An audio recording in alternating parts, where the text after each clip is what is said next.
Halos 30 bayan at barangay na sa Batangas ang apektado ng African Swine Fever o ASF. Tiniyak naman ng Agriculture Department na paglalabas ng bakuna sakaling dumating ang supply. Yan ang ulat ni Benji Durango live. Benji! Pamilyar ngayon ang mga tanawin dito sa Rosario, Batangas. Tulad nga ng mga nangyari noong nakaraang pandemya, tila nauulit ngayon dito sa kanilang bayan dahil yan sa African Swine Flu. Mahigpit ngayon ang mga entrada papasok ng mga barangay, lalo na yung mga lugar na marami ang alagang baboy.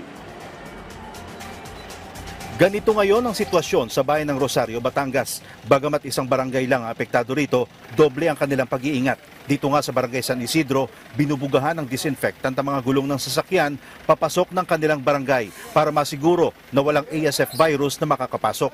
Mixture po siya ng chlorine yung powder po, tapos yung Sunrox and detergent powder.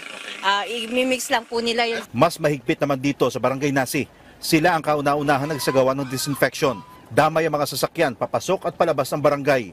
Ang mga ibinabiyahing baboy, pinaliliguan din ng disinfectant. Ang mga delivery rider na gaya nito, hindi rin pinapapasok. Dahil sa ASF, bawal po. Ang ganitong disinfection, isang buwan na raw nilang ginagawa 24/7, buhat ng mabalitaan ang sakit sa Lobo, Batangas.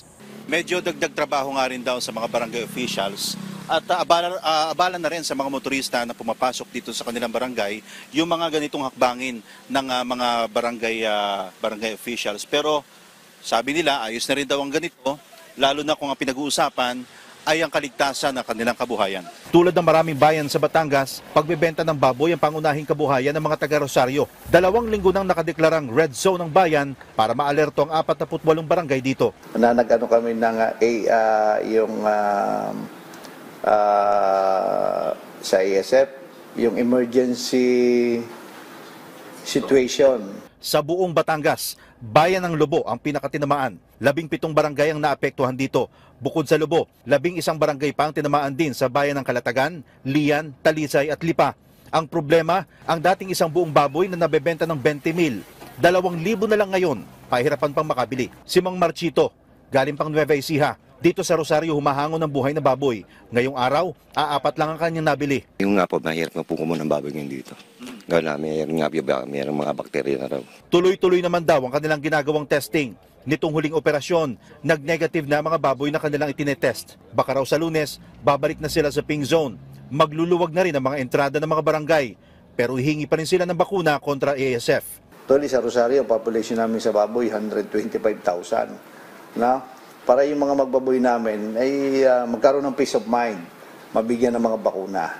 Handa naman ang DA na magbigay ng bakuna oras na dumating na ang supply. Inuulit ng DA, ligtas pa rin kainin ng mga baboy at wala ring makukuhang sakit mula rito basta siguruhin lamang na maayos ang pagkakaluto nito. As long as it is well cooked or well done, cooked